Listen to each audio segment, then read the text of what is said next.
Bunyi detak jantung yang ritmis dan stabil dari monitor medis menjadi satu-satunya suara yang memenuhi kamar VIP mewah di Rumah Sakit Medika Mulia.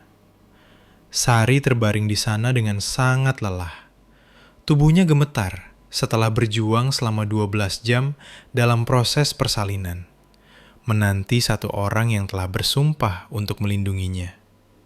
Namun, ketika pintu kayu ek yang berat itu akhirnya terbuka, yang masuk bukanlah kenyamanan. Itu adalah mimpi buruk. Suaminya, Prasetyo, tidak datang sendirian. Ia masuk dengan merangkul asistennya, Lydia, yang matanya berkilat dingin dengan penuh kebencian. Sari mencoba berteriak saat Lydia mengulurkan tangan, bukan untuk memberikan kain kompres, melainkan untuk meraih katup oksigen yang menjaga Sari dan bayinya tetap stabil. Mereka mengira dia lemah. Mereka mengira ayahnya hanyalah seorang pria tua miskin dan pikun, yang tidak bisa menyakiti seekor lalat pun. Mereka salah besar. Mereka baru saja menyatakan perang terhadap pria paling berbahaya yang pernah mereka temui. Rasa sakit itu datang dalam gelombang, seperti pasang surut yang mengancam akan menenggelamkan Sari.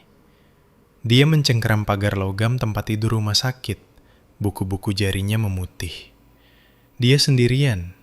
Para perawat telah keluar untuk bersiap menghadapi tahap akhir, meninggalkannya dalam cahaya keemasan redup di kamar persalinan termahal di kota itu. "Prasetyo," bisiknya, suaranya parau. "Di mana kamu?" Ponselnya tergeletak di meja samping tempat tidur. Sunyi. Dia telah meneleponnya 10 kali. Prasetyo adalah direktur utama PT Prasetyo Utama, kerajaan logistik teknologi yang sedang naik daun. Dia sibuk. Sari tahu itu. Prasetyo selalu mengatakan bahwa pekerjaannya adalah demi masa depan mereka, demi keluarga yang sedang mereka bangun. Tapi hari ini adalah harinya. Putri mereka akan lahir. Tentunya rapat tidak mungkin lebih penting daripada ini. Pintu berbunyi klik. Jantung Sari melonjak. Dia menoleh, keringat menempelkan rambut gelapnya ke dahi, berharap melihat wajah Prasetyo yang tampan dan penuh penyesalan. Dia berharap Prasetyo akan bergegas ke sisinya, mencium tangannya, dan mengatakan bahwa dia mencintainya. Prasetyo memang masuk, tapi dia tidak bergegas, dan dia tidak merasa menyesal. Dia berjalan santai ke dalam ruangan mengenakan setelan jas biru dongker buatan penjahit ternama. Tampak seolah-olah dia baru saja keluar dari kemenangan di ruang rapat. Namun yang membuat darah Sari membeku adalah wanita yang berjalan di sampingnya, Lydia. Lydia adalah asisten eksekutif Prasetyo. Dia tinggi, berambut pirang, dan sangat cantik dalam balutan rok pensil serta blus sutra yang harganya lebih mahal daripada mobil pertama Sari. Sari selalu mencoba bersikap baik kepada Lydia, meskipun wanita itu menatapnya dengan penghinaan yang terselubung di acara-acara perusahaan. "Prasetyo." Sari berhasil tersedak, kebingungan menyelimuti rasa sakitnya. Apa yang dia lakukan di sini? Aku butuh kamu. Prasetyo berhenti di kaki tempat tidur. Dia tidak melihat wajah Sari. Dia melihat monitor yang menampilkan detak jantung bayi. "Kamu terlalu dramatis, Sari," kata Prasetyo. Suaranya halus dan tanpa kehangatan sedikit pun. "Aku membawa Lydia karena aku punya reservasi makan malam dalam 1 jam lagi. Aku perlu mampir dan melihat apakah kamu sudah selesai. Aku punya investor yang harus ditemui." "Sudah selesai?" Sari terengah-engah saat kontraksi hebat melanda tubuhnya. Dia menjerit, melengkungkan punggungnya. "Prasetyo, bayinya akan lahir. Panggil dokter. Kenapa kamu bicara tentang makan malam?" Lydia terkekeh. Itu adalah suara yang kering dan hampa. Dia berjalan mengitari sisi tempat tidur, tumit sepatunya berbunyi klik yang mengancam di atas ubin yang mengilap. Dia berhenti tepat di samping mesin yang memompa oksigen ke selang hidung Sari. "Dia terlihat lemah, Prasetyo," kata Lydia sambil memiringkan kepalanya. "Apakah kamu yakin dia cukup kuat untuk menjadi ibu dari pewarismu? Dia terlihat seperti burung yang sekarat." "Dia baik-baik saja," kata Prasetyo sambil memeriksa jam tangan mewahnya.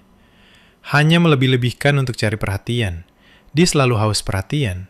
Itulah masalahnya jika menikahi orang miskin yang dibantu karena kasihan. Ayahnya hanyalah seorang tukang kebun demi Tuhan. Dia tidak punya mental baja. Mata Sari membelalak. Jangan bicara tentang ayahku seperti itu. Dia pria yang baik. Prasetyo, tolong. Aku tidak bisa bernapas dengan baik. Rasa sakitnya. Kamu tidak bisa bernapas? Tanya Lydia lembut. Dia mengulurkan tangannya yang terawat dan meletakkannya pada katup aliran tangki oksigen. Kau tahu, Prasetyo, jika sesuatu terjadi, komplikasi sering terjadi dalam persalinan, bukan? Terutama pada wanita dari keturunan yang lebih lemah. Prasetyo menatap Lydia, lalu menatap Sari. Untuk sesaat, Sari mengira dia akan membentak Lydia agar menjauh. Sebaliknya, dia hanya mengedikan bahu. Jika dia tidak selamat, perjanjian pernikahannya batal. Gumam Prasetyo hampir pada dirinya sendiri. Aku menguasai semuanya, dan aku mendapatkan bayinya. Tidak, bisik Sari. Teror menusuk melalui kabut persalinan. Apa yang kamu katakan? Lydia tersenyum. Dia bilang, sayang, bahwa kamu adalah barang kedaluarsa. Dengan putaran yang tajam dan disengaja, Lydia memutar katupnya. Desisan oksigen berhenti. Sari terengah-engah, paru-parunya tiba-tiba berjuang mencari udara yang tidak ada. Kepanikan langsung menyerang. Ruangan mulai berputar. Kontraksi memuncak dan tanpa oksigen, rasa sakitnya menjadi membutakan. Irama monitor jantung mulai bertambah cepat, tidak menentu dan penuh tekanan. Pip, pip, pip, pip. Prasetyo! Sari menjerit, tapi yang keluar hanyalah suara sesak. Tolong aku! Prasetyo tidak bergerak. Dia hanya memperhatikan dengan ekspresi rasa ingin tahu yang mengerikan di wajahnya. Ayo pergi, Lydia. Perawat akan kembali dalam 5 menit. Biarkan alam mengambil jalannya. Sampai jumpa, Sari. Bisik Lydia membungkuk ke telinga Sari. Jangan khawatir, aku akan menjadi ibu yang hebat bagi anakmu. Mereka berbalik dan berjalan keluar. Pintu berat itu berbunyi klik saat tertutup, mengunci Sari dalam kesunyian dan kegelapan yang menyesakkan. Tombol darurat. Sari tahu dia harus menjangkaunya. Tombol itu tergantung pada kabel merah di dekat bantal. Tetapi karena gerakannya yang meronta-ronta, tombol itu tergelincir ke sisi tempat tidur. Pandangannya mulai menyempit. Bintik-bintik hitam menari-nari di depan matanya. Bayinya. Dia harus menyelamatkan bayinya. Dengan sisa kekuatannya, dia melemparkan lengannya ke sisi tempat tidur. Ujung jarinya menyentuh tombol plastik itu.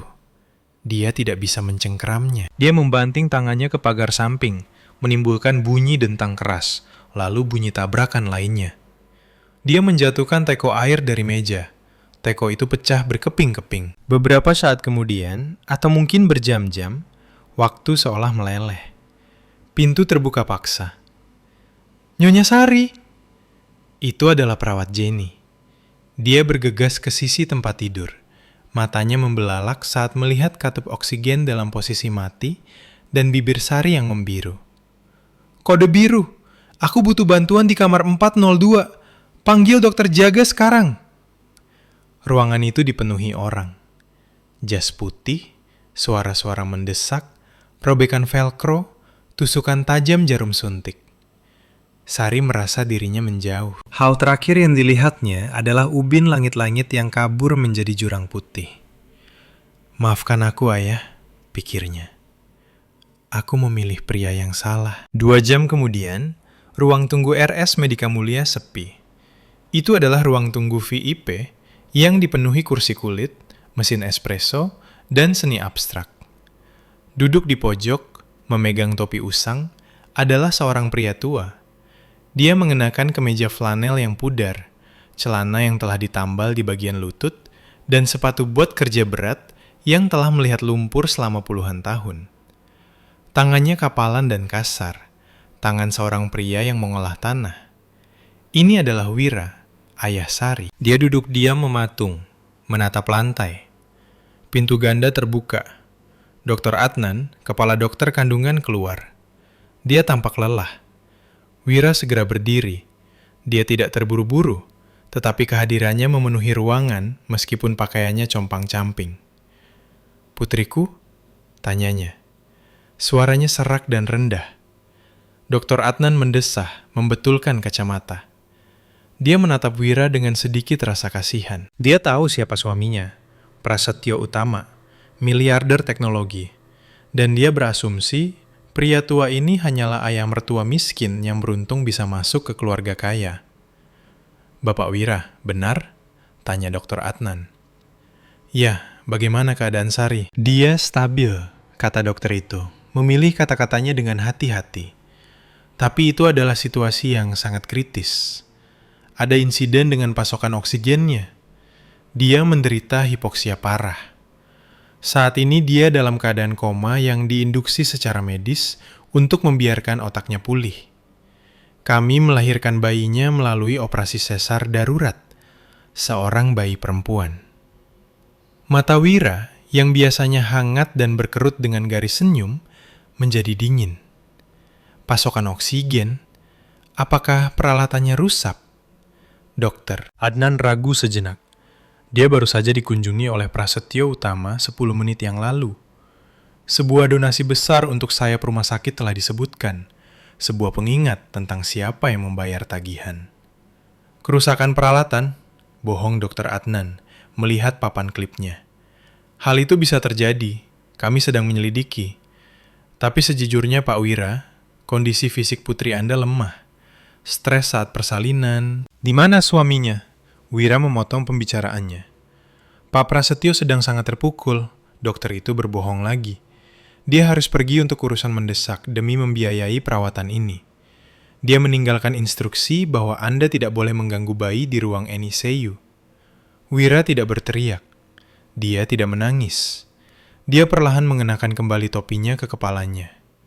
"Begitu ya?" kata Wira. "Bolehkah aku melihat putriku?" "Sebentar saja. Dia tidak akan mendengar Anda." Wira berjalan melewati dokter itu. Sepatu bot beratnya berdentum lembut di atas karpet.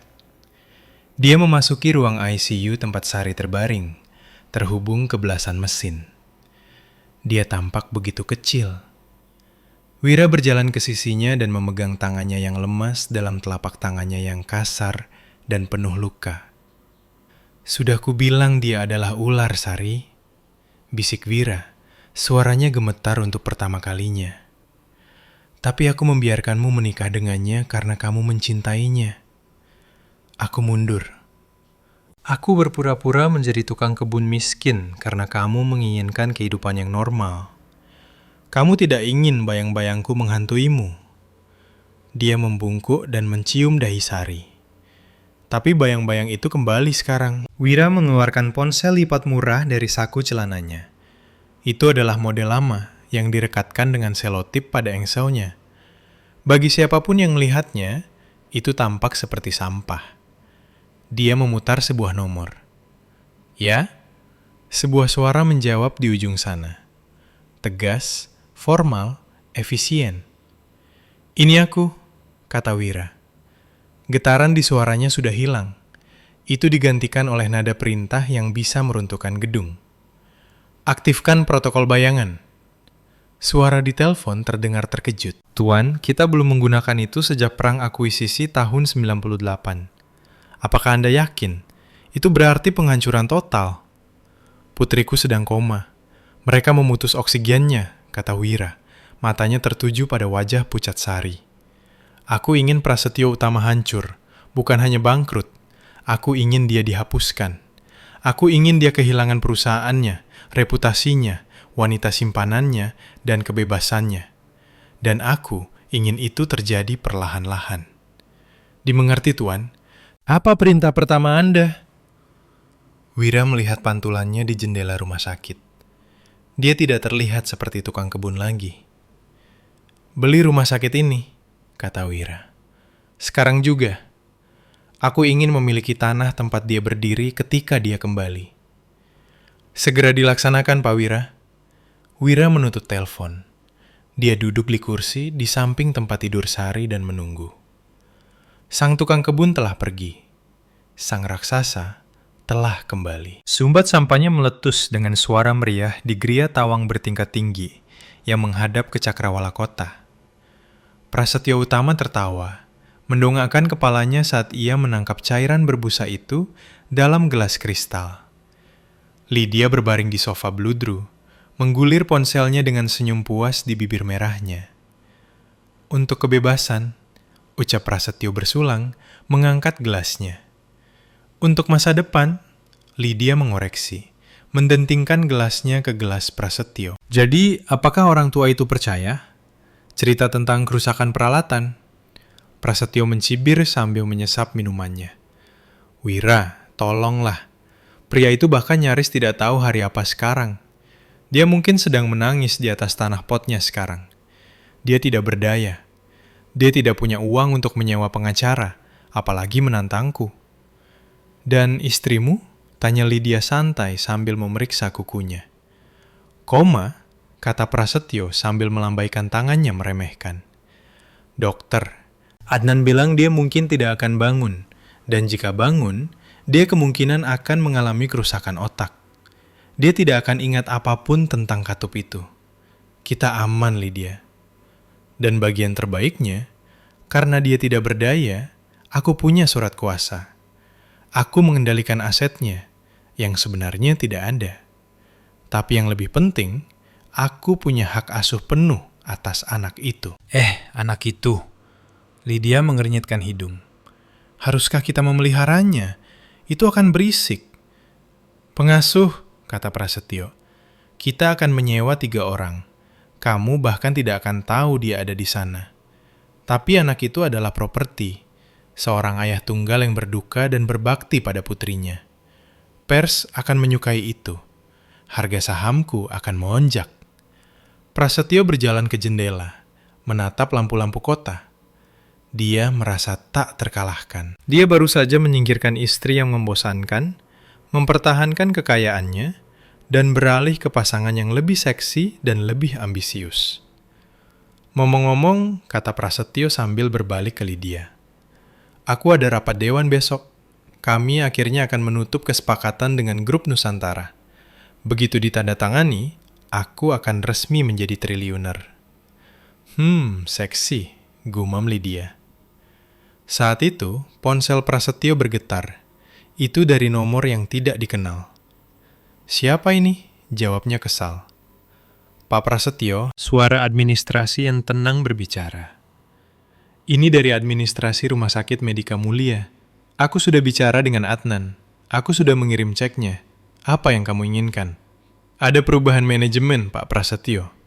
Rumah sakit ini telah diakuisisi oleh perusahaan induk swasta 10 menit yang lalu. Prasetyo mengerutkan kening. Lalu kenapa? Itu bukan urusanku. Sebenarnya itu urusan Anda. Kepemilikan baru telah memerintahkan audit penuh terhadap semua rekaman keamanan dan log peralatan terkait insiden di kamar 402. Dan mereka telah mencabut hak istimewa VIP Anda. Anda dilarang masuk ke lokasi, efektif segera. Maaf? Prasetyo tertawa tak percaya. Apakah kamu tahu siapa aku? Aku praktis mendanai sayap persalinan kalian. Siapa pemilik baru ini? Aku ingin bicara dengannya. Pemiliknya memilih untuk tetap anonim, Pak Prasetyo.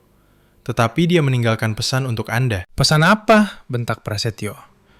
Pesannya adalah, rumput liar harus dicabut sampai ke akarnya. Saluran telepon mati. Prasetyo menatap ponselnya. Apa-apaan ini? Ada apa? Lydia bertanya sambil duduk tegak. Hanya omong kosong birokrasi di rumah sakit. Gumam Prasetyo, menepis rasa dingin yang tiba-tiba menjalar di tulang punggungnya. Seseorang membeli tempat itu. Mungkin perusahaan ekuitas swasta yang mencoba pamer kekuatan. Rumput liar harus dicabut sampai ke akarnya. Terdengar seperti sampah dari kue keberuntungan. Dia menuangkan segelas sampahnya lagi. Lupakan saja. Besok adalah kesepakatan grup Nusantara. Setelah itu, aku akan membeli rumah sakit sialan itu sendiri dan memecat semua orang. Sedikit yang Prasetyo tahu, Grup Nusantara adalah perusahaan cangkang, dan pria yang duduk di kepala meja Grup Nusantara bukanlah orang asing. Itu adalah sang tukang kebun. Ruang rapat PT Prasetyo Utama adalah benteng kaca dan baja yang menggantung 50 lantai di atas kota. Ruangan itu berbau espresso, kulit mahal, dan ketakutan. Prasetyo berdiri di kepala meja mahoni yang panjang, alat penunjuk laser di tangannya. Di belakangnya, layar proyeksi menampilkan grafik dengan garis yang melonjak ke atas seperti roket. Bapak-bapak dan ibu-ibu, kata Prasetyo. Suaranya menggelegar penuh percaya diri. Dia mengangguk kepada Lydia yang duduk di sebelah kanannya, mencatat di iPad, tampak seperti asisten eksekutif yang patuh, sambil sesekali memberinya pandangan menggoda secara rahasia. Hari ini menandai dimulainya era baru, lanjut Prasetyo. Grup Nusantara telah setuju untuk menyuntikkan dana sebesar 3 triliun rupiah. Modal ini tidak hanya akan menyelamatkan divisi logistik kita, tetapi akan menghancurkan pesaing kita. Kita menandatangani dokumen ini pada jam 10 pagi. Dia memeriksa jam tangannya. Saat itu pukul 09.58 pagi. Anggota dewan, sekelompok pria dan wanita berambut abu-abu dalam setelan gelap, mengangguk setuju. Mereka telah khawatir tentang masalah arus kas perusahaan baru-baru ini, masalah yang disembunyikan Prasetyo dengan hati-hati melalui akuntansi kreatif. Namun kesepakatan ini akan memperbaiki segalanya. Siapa perwakilan dari Nusantara? Tanya Pak Hendra, Direktur Keuangan, seorang pria gugup dengan rambut yang disisir ke samping untuk menutupi kebotakan. Kita selama ini hanya berurusan melalui perantara. Ini tidak biasa. Apakah itu penting? Prasetyo mencibir. Uang tetaplah uang, Hendra. Mereka mungkin mengirim pengacara dengan setelan jas murah untuk menandatangani dokumen. Tepat pukul 10 pagi, pintu ganda besar di ujung ruangan tidak hanya terbuka. Pintu itu didorong lebar oleh 2 pria besar dalam setelan hitam. Mereka bukan keamanan gedung.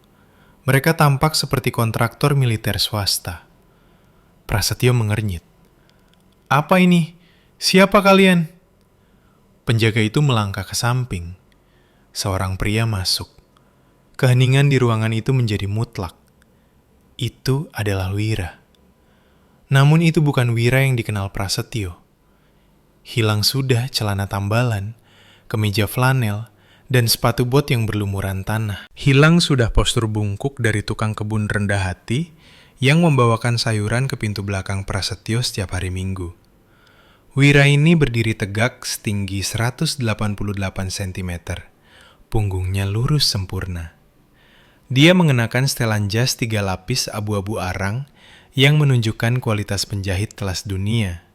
Jenis setelan yang harganya lebih mahal daripada penghasilan kebanyakan orang dalam setahun. Jam tangan platina berkilau di pergelangan tangannya, dan rambut peraknya disisir ke belakang, memperlihatkan wajah yang tampak seperti terpahat dari batu granit. Dia tidak terlihat seperti tukang kebun. Dia terlihat seperti seorang kaisar. Di belakangnya mengekor barisan 6 pengacara. Semuanya membawa tas kerja. Prasetyo mengerjap. Otaknya berjuang untuk memproses gambar itu. Dia tertawa bingung dan gugup. Wira? Tanya Prasetyo, menjatuhkan penunjuk lasernya ke meja. Apa yang kau lakukan di sini? Apakah kau tersesat saat mencari lift service? Lydia menoleh, matanya membelalak. Apakah itu ayahnya? Kenapa dia berpakaian seperti itu? Wira tidak menjawab. Dia bahkan tidak melihat Prasetyo. Dia berjalan dengan tenang menuju kepala meja. Anggota dewan merasakan pergeseran tekanan atmosfer secara naluriah menarik kursi mereka ke belakang. Keamanan! Teriak Prasetyo, wajahnya memerah. Keluarkan orang ini dari sini. Dia menyusup. Dia ayah mertuaku. Dia pikun dan sedang berduka. Salah satu penjaga keamanan dari lobi muncul di pintu dengan napas terengah-engah.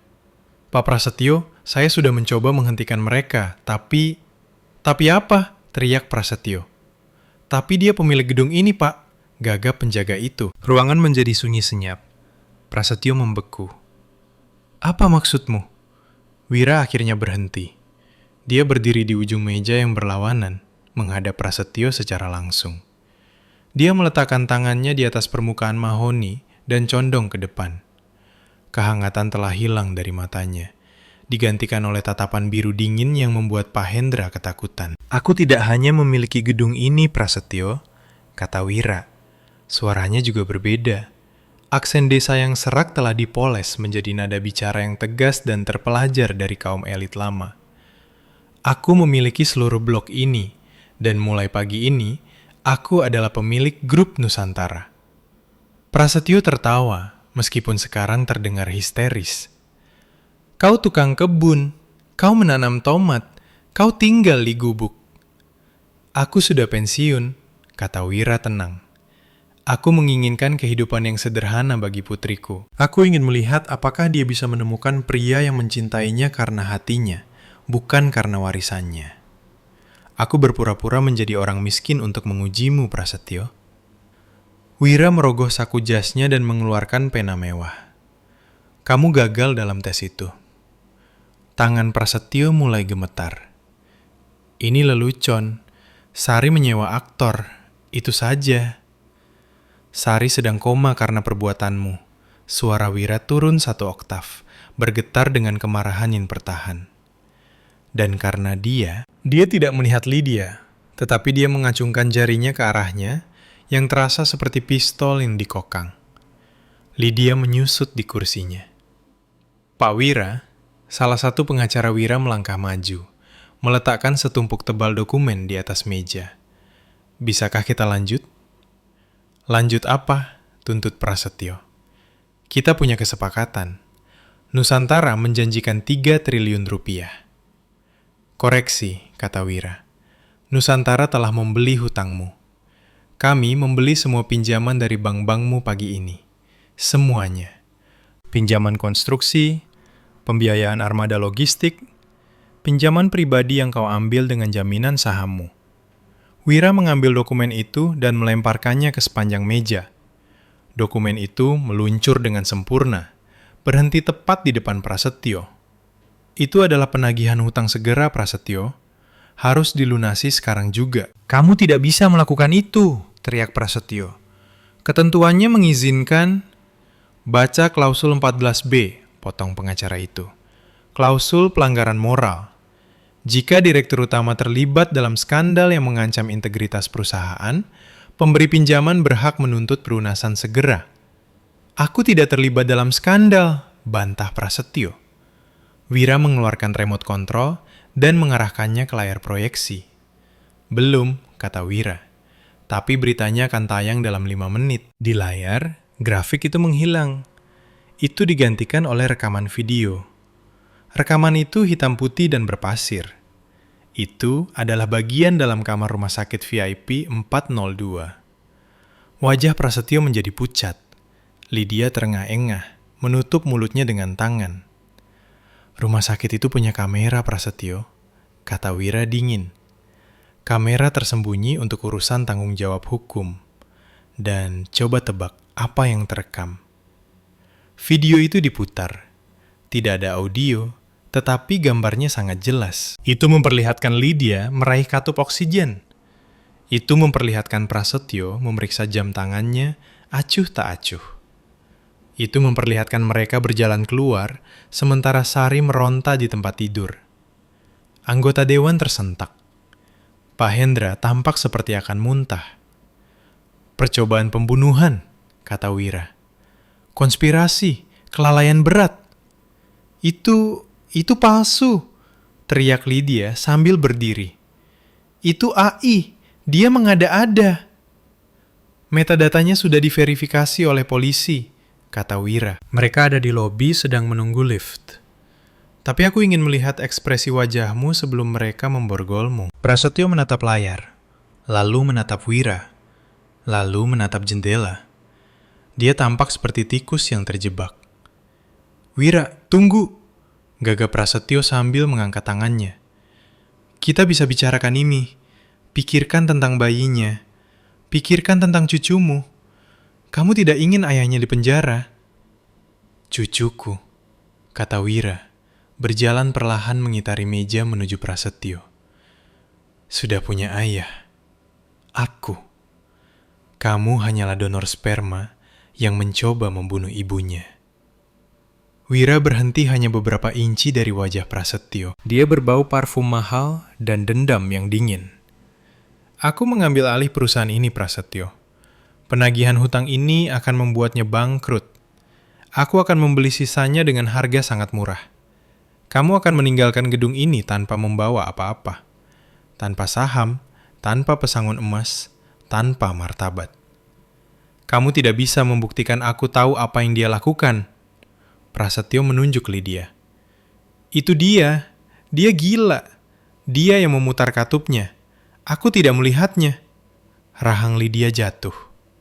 Kamu pengecut. Kamu yang menyuruhku melakukannya. Kamu bilang jika dia mati, perjanjian pernikahannya batal. Aku tidak pernah bilang begitu. Kamu yang melakukannya. Lydia menerjangnya, mencakar wajah Prasetyo. Kamu menjebakku. Anggota dewan menonton dengan ngeri saat direktur utama dan asistennya berkelahi seperti anak kecil. Bapak-bapak dan ibu-ibu, kata Wira kepada dewan membelakangi kekacauan itu. Saya sarankan Anda segera mengundurkan diri jika ingin menyelamatkan reputasi Anda sendiri. Siapapun yang masih berada di dewan, dalam 10 menit akan disebut sebagai kaki tangan dalam gugatan penutupan skandal ini.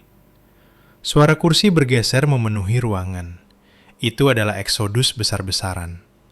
Anggota dewan mengambil tas kerja mereka dan melarikan diri, meninggalkan Prasetyo dan Lydia sendirian dengan Wira dan para pengawalnya. Lift berdenting. 2 petugas polisi masuk, diikuti oleh seorang detektif. Prasetyo utama, Lydia Vance, tanya detektif itu. Prasetyo merapikan dasinya. Wajahnya tergores dan berdarah karena kuku Lydia. Pak polisi, syukurlah. Pria ini melecehkanku. Dia menyusup. Detektif itu mengabaikannya. Dia melihat ke arah Wira dan mengangguk hormat. Pak Wira, kami sudah membawa surat perintahnya. Bawa mereka, kata Wira, berbalik untuk melihat keluar jendela ke arah kota yang praktis dia miliki. Kamu melakukan kesalahan, teriak Prasetyo saat petugas membantingnya ke meja dan memborgol tangannya di belakang punggung. Aku seorang direktur utama. Aku seorang triliuner. Kamu bangkrut, Prasetyo, kata Wira tanpa menoleh. Periksa ponselmu. Prasetyo tidak bisa memeriksa ponselnya. Tangannya diborgol, tetapi dia mendengar notifikasi berbunyi terus-menerus di sakunya. Ping, ping, ping.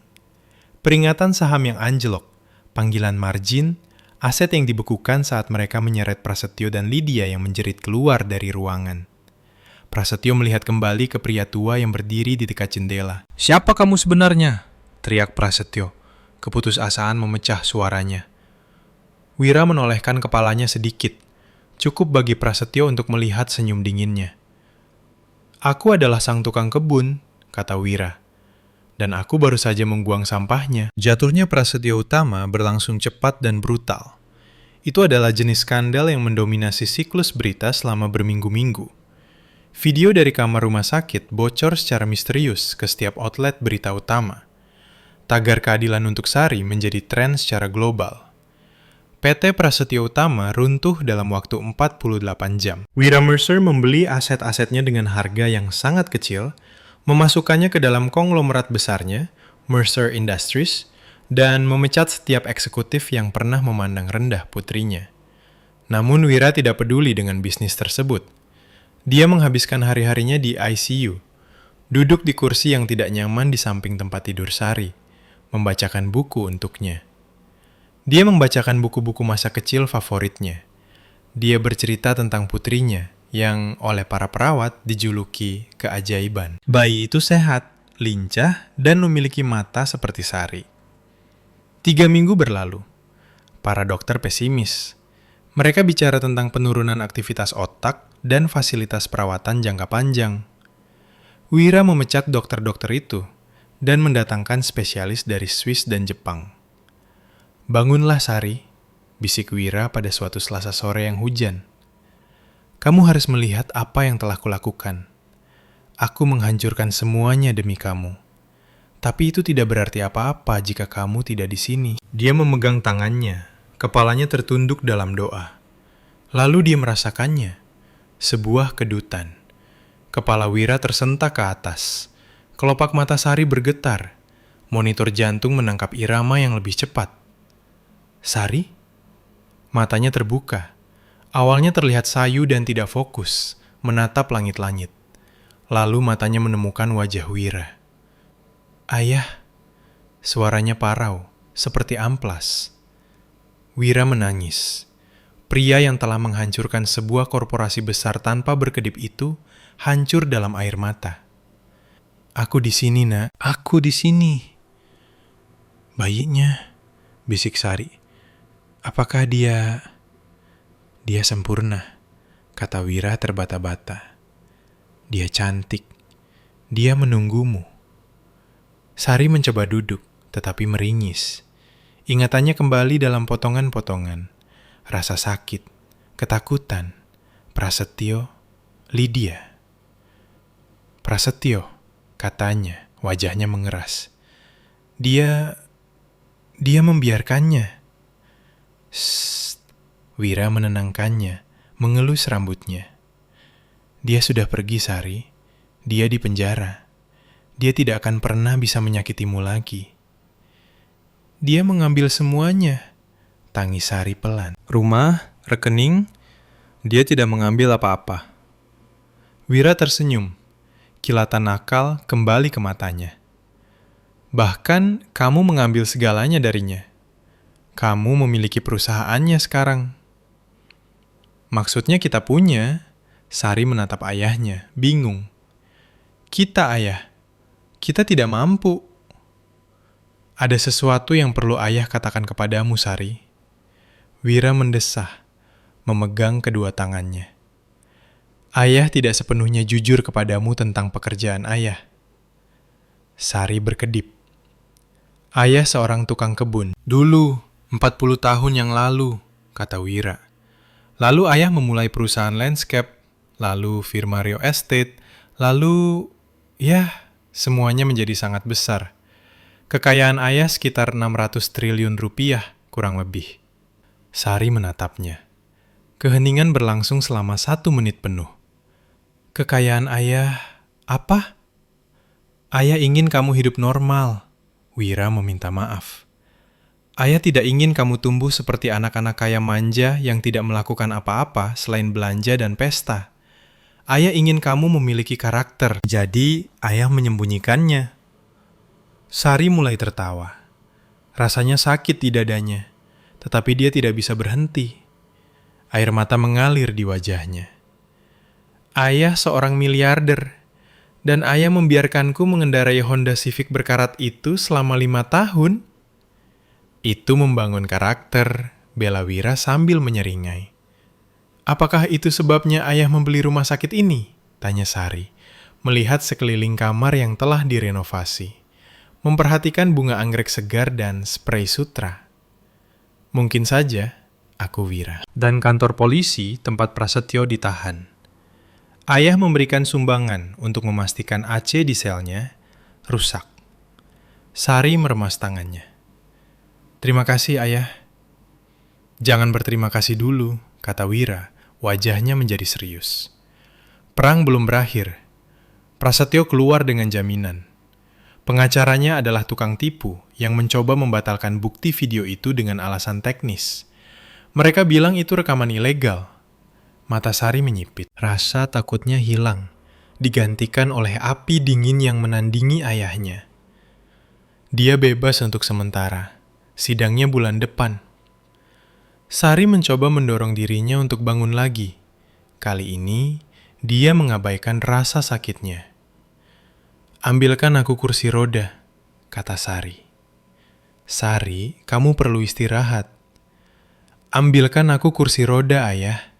Ulangnya. Dan bawakan putriku ke sini. Dan kemudian, bawakan aku pengacara. Aku tidak akan membiarkan ayah bertarung di semua pertempuranku sendirian. Aku seorang mercer, bukan? Wira berseri-seri penuh bangga.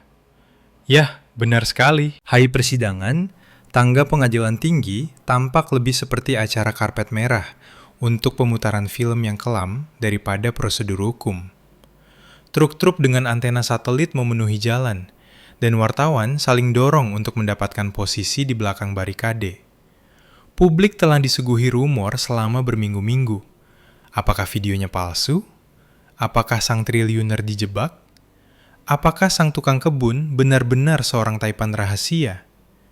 Di dalam ruang sidang terasa sangat tegang. Aceh berdengung, berjuang mendinginkan galeri yang penuh sesak. Prasetyo duduk di meja pembela.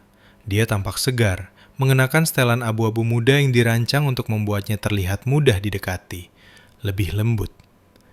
Di sampingnya duduk pengacaranya, Arthur Pike. Pike dikenal di kalangan hukum sebagai Sea Viper. Tarifnya 75 juta rupiah per jam, dan dia tidak pernah kalah dalam kasus profil tinggi. Strateginya selalu sama, membingungkan, menunda, dan menghancurkan karakter korban. Di baris depan galeri, duduk Wira Mercer. Dia duduk sendirian, posturnya kaku. Dia mengenakan pakaian hitam, tampak seperti malaikat maut yang menunggu untuk menjemput jiwa. Kursi di sebelahnya kosong. "Hadirin dimohon berdiri," seru petugas pengadilan. Hakim Holloway, seorang wanita tegas yang tidak mentoleransi drama, masuk dan duduk. "Silakan duduk. Ini adalah kasus negara melawan Prasetyo Utama dan Lydia Hart. Tuduhan percobaan pembunuhan, konspirasi, dan penipuan." Lydia duduk di meja terpisah dengan pembela umum. Dia tampak kuyu, akar rambut aslinya terlihat, dilucuti dari pakaian desainer dan riasannya. Prasetyo menolak untuk melihatnya. Jaksa penuntut umum, seorang jaksa muda yang cerdik, berdiri. "Yang mulia, negara akan membuktikan bahwa Prasetyo Utama dan asistennya Lydia Hart berkonspirasi untuk membunuh Sari Utama pada saat yang paling rentan, yaitu saat melahirkan. Kami memiliki bukti video. Kami memiliki motif. Perjanjian pranikah yang akan mentransfer triliunan rupiah kepada Pak Prasetyo setelah kematian istrinya." "Keberatan." Pike menyela, berdiri perlahan. Dia tidak melihat hakim. Dia tersenyum pada juri. Penuntutan mengandalkan video yang tidak memiliki audio, diperoleh dari kamera tersembunyi yang dipasang secara ilegal oleh pihak ketiga Pak Wira, yang memiliki kepentingan finansial dalam menghancurkan perusahaan klien saya. "Keberatan ditolak," kata Hakim Holloway. "Video tersebut telah diakui sebagai bukti." Pike mengangguk santai. Dia tahu video itu sangat memberatkan. Rencananya bukan untuk menyangkal adanya video tersebut. Rencananya adalah untuk mengubah makna video itu. Persidangan berlangsung selama berjam-jam. Jaksa memanggil para perawat yang bersaksi bahwa Katup dalam posisi mati. Mereka memanggil Dr. Adnan, yang berkeringat deras dan mengakui bahwa dia telah ditekan untuk berbohong tentang kerusakan peralatan. Meskipun dia berhenti sebelum melibatkan Prasetyo secara langsung karena takut izin prakteknya dicabut. Kemudian giliran Pike. "Bapak-bapak dan ibu-ibu juri yang terhormat," Pike memulai, berjalan di depan mereka. "Anda melihat video sebuah tangan yang memutar katup. Ya, Nona Hart memutar katup itu. Tapi kenapa?" Dia berhenti dan menunjuk ke kursi kosong di sebelah Wira. "Sari Utama memiliki riwayat ketidakstabilan mental. Pike berbohong dengan lancar. Depresi pasca persalinan bisa dimulai bahkan sebelum melahirkan. Kami memiliki kesaksian saksi yang menyatakan bahwa Sari memohon agar rasa sakitnya dihentikan. Dia histeris. Pak Prasetyo, dalam keterkejutan dan kesedihannya, mencoba mengelola situasi yang kacau. Dia tidak memerintahkan oksigen diputus. Dia membeku karena panik." "Bohong!" teriak Wira dari galeri. "Tertib!" Hakim Holloway mengetukkan palunya. "Pak Wira, sekali lagi berteriak dan Anda akan dikeluarkan." Pike tersenyum. Dia sedang memancing Wira. Dia ingin juri melihat seorang ayah yang pemarah dan penuh dendam. "Lebih jauh lagi," lanjut Pike sambil mengeluarkan dokumen. "Kami memiliki pernyataan tertulis dari psikolog yang menunjukkan bahwa Nyonya Sari menderita delusi. Klien saya bukan pembunuh. Dia adalah korban dari kesalahpahaman medis yang tragis, dan ayah mertua yang menggunakan tragedi itu untuk melakukan pengambil alihan perusahaan secara paksa. Juri saling memandang. Pike sangat mahir. Dia mulai menanamkan keraguan. Apakah Prasetyo hanya suami yang buruk atau seorang pembunuh? Menjadi brengsek bukanlah kejahatan. Begitulah ekspresi wajah mereka seolah berkata. Tiba-tiba, pintu ganda di bagian belakang ruang sidang terbuka. Gumaman penonton berubah menjadi desahan terkejut. Seorang petugas pengadilan mendorong kursi roda ke tengah lorong. Yang duduk di sana adalah Sari. Dia mengenakan gaun putih sederhana. Dia tampak pucat dan masih ada selang oksigen yang terpasang di bawah hidungnya yang terhubung ke tangki portabel di pangkuannya. Namun, matanya jernih. Pike berhenti berjalan. Dia tidak menduga kedatangannya. Laporan medis menyatakan dia akan terbaring di tempat tidur selama berbulan-bulan. Wira berdiri dan berjalan ke lorong, mengambil alih pegangan kursi roda dari petugas. Dia mendorong putrinya melewati gerbang dan memarkirnya tepat di samping meja jaksa. Sari menatap langsung ke arah Prasetyo. Untuk pertama kalinya hari itu, topeng percaya diri Prasetyo retak. Dia bergeser di kursinya, menarik kerah bajunya. Yang mulia, kata jaksa. Negara memanggil Sari Utama ke kursi saksi. Pike melompat berdiri. Keberatan, saksi secara medis tidak layak. Ini adalah aksi untuk mendapatkan simpati. Saya bisa bicara, kata Sari. Suaranya tenang, tapi terdengar sampai ke belakang ruangan. Dan saya ingin bersaksi. Hakim Holloway menatap Sari, lalu menatap Pike. Keberatan ditolak. Silakan naik ke kursi saksi, Nyonya Sari.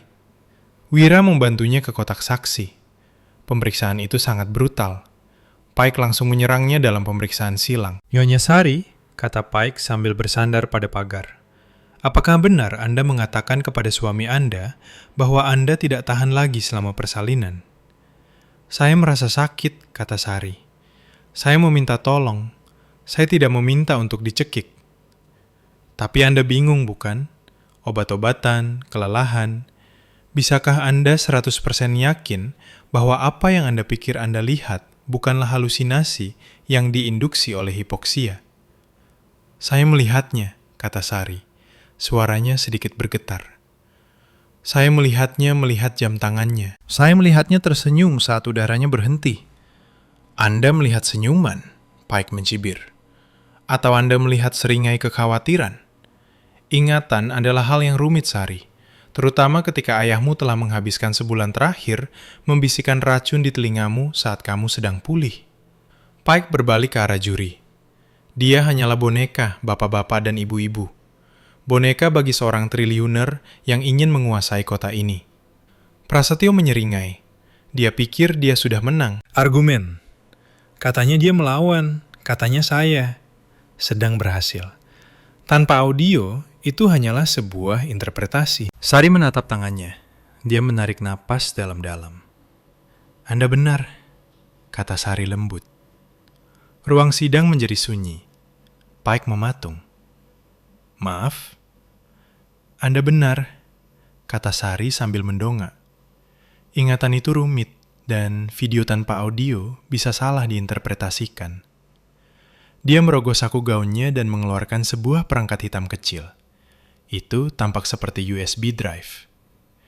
Itulah sebabnya saya tidak mengandalkan ingatan. Mata Pike membelalak. Apa itu?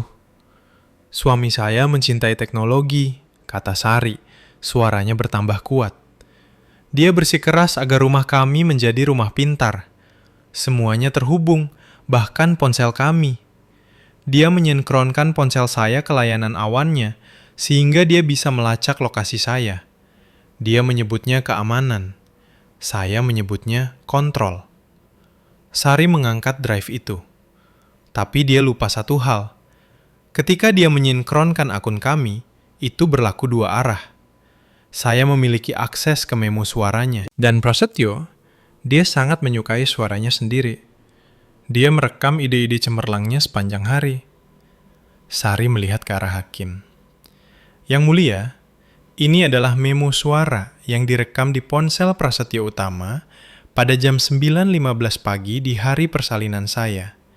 Dicap waktu dan lokasi di lorong rumah sakit 5 menit sebelum dia masuk ke kamar saya. "Keberatan!" teriak Pike. "Bukti kejutan yang tidak dapat diterima." "Saya baru menemukannya pagi ini," kata Sari tenang. "Ini menunjukkan motif." Hakim Holloway menyesuaikan kacamatanya. "Saya izinkan, putar rekamannya." Jaksa mengambil drive tersebut dan memasukkannya ke sistem audio ruang sidang. Suara statis terdengar sejenak. Kemudian suara Prasetyo memenuhi ruangan. Keras, jelas, sombong. Memo untuk diri sendiri. Strategi pasca persalinan. Jika Sari tidak selamat dari komplikasi, hubungi bagian hukum segera untuk memicu klausul pranikah mengenai status duda. Retensi aset total. Beritahu Lydia untuk tutup mulut dan lakukan saja apa yang perlu dilakukan. Ini hanya putaran sederhana pada katup. Tidak ada yang akan melihat putri si tukang kebun dan melihat seorang penyintas. Pastikan untuk menangis di pemakaman. Pakai jas Armani hitam. Rekaman itu berhenti. Keheningan di ruang sidang lebih berat daripada timah. Bahkan suara jarum jatuh pun bisa terdengar. Prasetyo tidak lagi menyeringai. Wajahnya berubah menjadi abu-abu. Dia merosot di kursinya, tampak seperti boneka tali yang benangnya telah dipotong. Pike memejamkan mata dan duduk, membenamkan wajahnya di tangannya. Dia tahu ini sudah berakhir. Lydia di mejanya tiba-tiba mulai tertawa. Itu adalah suara tertawa yang histeris dan gila. "Sudah kubilang," teriaknya pada Prasetyo. "Sudah kubilang dia merekam semuanya. Kamu narsisis." "Pak Prasetyo," kata Hakim Holloway, suaranya meneteskan rasa jijik. "Duduklah." Prasetyo mencoba berdiri. "Itu manipulasi suara. Itu AI. Wira yang membuatnya." "Duduk," bentak petugas pengadilan, memaksanya kembali ke kursi. Sari menatap Prasetyo dari kursi saksi. Dia tidak terlihat marah lagi. Dia terlihat sudah selesai dengan semuanya. "Kamu meremehkan sang tukang kebun," kata Sari ke mikrofon. "Dan kamu meremehkan putri sang tukang kebun." Keheningan di ruang sidang terasa menyesakkan. Itu bukan hanya sekedar sepi. Itu adalah ketenangan yang pekat dari 100 orang yang menahan napas secara bersamaan. Aceh berdengung rendah, terdengar seperti hitungan mundur. Prasetyo Utama duduk di meja pembela. Tangannya menggenggam begitu erat hingga buku jarinya memutih. Dia menatap kotak juri, mencoba melakukan kontak mata, mencoba menggunakan pesona yang telah memenangkannya miliaran rupiah di ruang rapat. Namun 12 pria dan wanita itu menolak untuk menatapnya. Mereka menatap pangkuan mereka, lantai, atau hakim. Saat itulah Prasetyo sadar. "Apakah juri telah mencapai keputusan?" tanya Hakim Holloway. Suaranya membelah ketegangan seperti sebilah pedang. Ketua juri, seorang guru sekolah parubaya yang tampak ketakutan sepanjang persidangan, berdiri. Dia memegang selembar kertas yang sedikit gemetar di genggamannya. "Sudah, Yang Mulia." Sari duduk di baris depan. Kursi rodanya sudah tidak ada, digantikan oleh kursi tegak biasa. Dia memegang tangan ayahnya.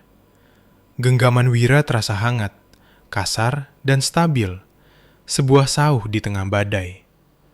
Dalam perkara negara melawan Prasetyo Utama, ketua juri memulai, suaranya bertambah kuat. "Atas dakwaan percobaan pembunuhan tingkat pertama, kami menyatakan terdakwa bersalah." Prasetyo tersentak, seolah-olah dia baru saja dipukul secara fisik. Desahan napas terdengar di seluruh galeri, diikuti oleh keheningan yang tajam. "Atas dakwaan konspirasi untuk melakukan pembunuhan, bersalah. Atas dakwaan penipuan asuransi, bersalah." Kata-kata itu menggantung di udara, berulang seperti ketukan genderang nasib buruk. Bersalah, bersalah, bersalah. Pengacara mahal Prasetyo, Arthur Pike, memejamkan mata dan perlahan mulai merapikan tas kerjanya. Dia tidak menawarkan tangan untuk menghibur kliennya. Dia tahu kapal yang sedang tenggelam ketika dia melihatnya. Hakim Holloway mengalihkan pandangannya ke arah Prasetyo. Itu bukan tatapan kasihan. Itu adalah tatapan penghinaan mutlak. Prasetyo Utama, katanya sambil melepas kacamata bacanya. Anda diberi setiap keuntungan dalam hidup. Kekayaan, pendidikan, status. Anda memiliki istri yang mencintai Anda dan seorang anak yang akan lahir. Namun dalam keserakahan Anda memperlakukan mereka bukan sebagai keluarga, melainkan sebagai aset yang bisa dibuang. Anda memandang nyawa manusia sebagai sekadar angka di buku besar. Prasetyo mencoba berdiri, mulutnya terbuka untuk protes, untuk menawarkan satu alasan terakhir, tetapi tenggorokannya kering. Tidak ada kata yang keluar. Pengadilan ini menilai tindakan Anda tidak hanya kriminal, tetapi juga bangkrut secara moral. Lanjut Hakim Holloway. Saya menjatuhkan hukuman 30 tahun penjara di penjara dengan keamanan maksimum. Anda tidak akan memenuhi syarat untuk pembebasan bersyarat selama 25 tahun. 30 tahun. Angka itu bergema di pikiran Prasetyo. Dia akan menjadi orang tua jika dia berhasil bertahan hidup. Dan mengenai Nona Hart, kata hakim, melirik wanita yang terisak-isak di meja terdakwa lainnya. Mengingat kerjasama dan kesaksian Anda mengenai skema keuangan Pak Prasetyo, hukuman Anda dikurangi menjadi 15 tahun. Saat palu diketukkan, suara guntur kayu terakhir, dua petugas pengadilan bergerak maju. Mereka tidak memperlakukan Prasetyo seperti seorang direktur utama. Mereka mencengkeram lengannya dengan kasar, menariknya dari kursi. Baja dingin borgol berbunyi klik di pergelangan tangannya. Suara yang jauh lebih keras daripada bunyi klik rana kamera di bagian belakang ruangan. Saat mereka menyeretnya menuju pintu samping, Prasetyo menoleh ke belakang. Dia tidak melihat ke arah pers. Dia melihat ke arah galeri. Dia bertemu dengan mata Wira. Tukang kebun tua itu tidak tersenyum. Dia tidak jumawa. Dia hanya mengangguk. Sebuah gerakan penutupan yang lambat dan hikmat. Itu adalah tatapan seorang pria yang telah menyelesaikan pekerjaan sehari yang panjang dan berat. Kemudian pintu tertutup. Dan Prasetyo Utama pun hilang. 6 bulan kemudian, matahari di jam emas menyinari perkebunan yang luas dengan cahaya jingga yang hangat. Properti itu, yang dulunya merupakan monumen dingin bagi ego Prasetyo, kini telah melembut. Pagar tanaman modern yang tajam tumbuh lebih alami, bermekaran dengan warna-warni bunga. Keheningan rumah itu telah digantikan oleh suara lembut celoteh seorang bayi. Sari Mercer duduk di beranda batu yang luas. Secangkir teh mengepul di meja di sampingnya. Di pelukannya ada bayi harapan yang kini berusia 6 bulan, dengan pipi tembam dan mata cerah, penuh rasa ingin tahu yang mencerminkan mata ibunya. Sari terlihat berbeda. Bayangan di bawah matanya sudah hilang. Dia mengenakan setelan krem yang rapi, tampak seperti eksekutif kuat. Dia telah mengambil alih kendali divisi amal dari Mercer Industries, mengubah rasa sakitnya menjadi tujuan hidup. Dia menghabiskan hari-harinya mendanai bantuan hukum bagi wanita yang terjebak dalam pernikahan yang penuh kekerasan, memastikan tidak ada orang lain yang merasa tidak berdaya seperti dirinya saat berada di tempat tidur rumah sakit itu. Deru mesin yang rendah memecah kesunyian. Sari tersenyum saat melihat sebuah truk pikap tua berkarat berjalan terseok-seok menaiki jalan masuk yang bersih. Truk itu tampak lucu dan tidak pada tempatnya, di sebelah halaman rumput yang tertata rapi dan air mancur marmer. Truk itu berhenti dengan getaran keras, dan Wira melompat keluar. Dia mengenakan kemeja flanel favoritnya. Lengan bajunya digulung memperlihatkan lengan bawahnya yang kokoh, dan sepatu bot tua yang berlumuran lumpur. "Ayah!" tawa Sari, memindahkan bayinya ke pinggulnya saat dia berjalan menuruni tangga untuk menyambutnya. "Ayah tahu kan kalau ayah memiliki armada Bentley? Ayah adalah ketua dewan direksi. Ayah mampu membeli mobil yang punya AC." "Truk ini masih berjalan dengan baik," kata Wira, mengambil sekop dan gunting rumput dari bak truk. Dia berjalan mendekat dan mencium pipi Sari, lalu menggelitik perut harapan, mendapatkan pekikan gembira dari bayi itu. Lagi pula, kemewahan membuatmu lembek. Truk itu menjagaku tetap rendah hati. Ayah ada pertemuan dengan gubernur dalam 3 jam lagi, Sari mengingatkannya. Masih banyak waktu, kata Wira, berbalik menuju petak bunga di dekat gerbang. Tapi lihat bunga-bunga ini, Sari. Mereka haus. Jika kamu tidak merawat akarnya, bunganya akan mati. Tidak peduli seberapa mahal potnya. Sari memperhatikannya bekerja. Wira menggali tanah dengan fokus yang sama seperti saat dia menghancurkan korporasi. Itu adalah pemandangan yang menenangkan. Kau tahu, kata Wira sambil bersandar pada skopnya dan menatap rumah besar di belakang putrinya. Uang adalah hal yang lucu. Ia mengungkapkan siapa dirimu sebenarnya. Bagi Prasetyo, itu adalah topeng. Itu membuatnya menjadi monster karena dia kosong di dalam. Tapi bagimu, dia menatap putrinya, kuat, baik hati, dan tangguh. Bagimu, itu hanyalah sebuah alat. Itu tidak mengubahmu, Sari. Itu hanya memberimu sekop yang lebih besar. Sari merasakan tenggorokannya tercekat. Dia menatap bayinya, yang sedang memegang jarinya dengan cengkeraman kecil yang kuat. Aku sangat takut, Ayah, bisiknya. Saat aku terbangun, aku tidak mengira aku bisa melakukan ini. Tapi kamu berhasil, kata Wira tegas. Kita adalah keluarga Mercer. Kita tidak lari dari badai. Kita berdiri di bawah hujan sampai badai itu lewat, dan kemudian kita menanam kembali. Sari tersenyum. Beban terakhir dari masa lalu akhirnya terangkat dari bahunya. Kita adalah sang badai.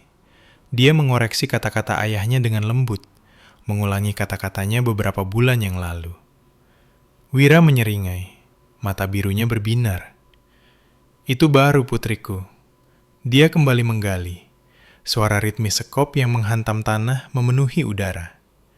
Sari kembali menatap matahari terbenam, memeluk putrinya erat-erat. Dia memiliki perusahaan yang harus dijalankan, seorang anak yang harus dibesarkan, dan kehidupan yang harus dijalani.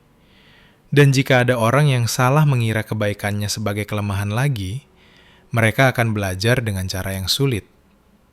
Jangan pernah mengusik bunga, atau kamu akan terkena durinya. Kisah ini mengingatkan kita bahwa kekuatan sejati bukanlah tentang uang di rekening bank atau setelan jas yang Anda kenakan. Ini tentang integritas di dalam hati Anda. Prasetyo mengira dia tak tersentuh karena kekayaannya. Tapi dia lupa bahwa menara tertinggi akan runtuh paling keras. Sari dan Wira menunjukkan bahwa kesabaran dan kasih sayang adalah senjata utama melawan keserakahan. Jika Anda menikmati kisah keadilan dan karma ini, silakan tekan tombol suka. Ini sangat membantu saluran kami. Jangan lupa untuk berlangganan dan nyalakan lonceng notifikasi agar Anda tidak ketinggalan cerita baru lainnya. Apa yang akan Anda lakukan jika Anda berada di posisi Sari? Beritahu saya di kolom komentar di bawah. Terima kasih telah menonton.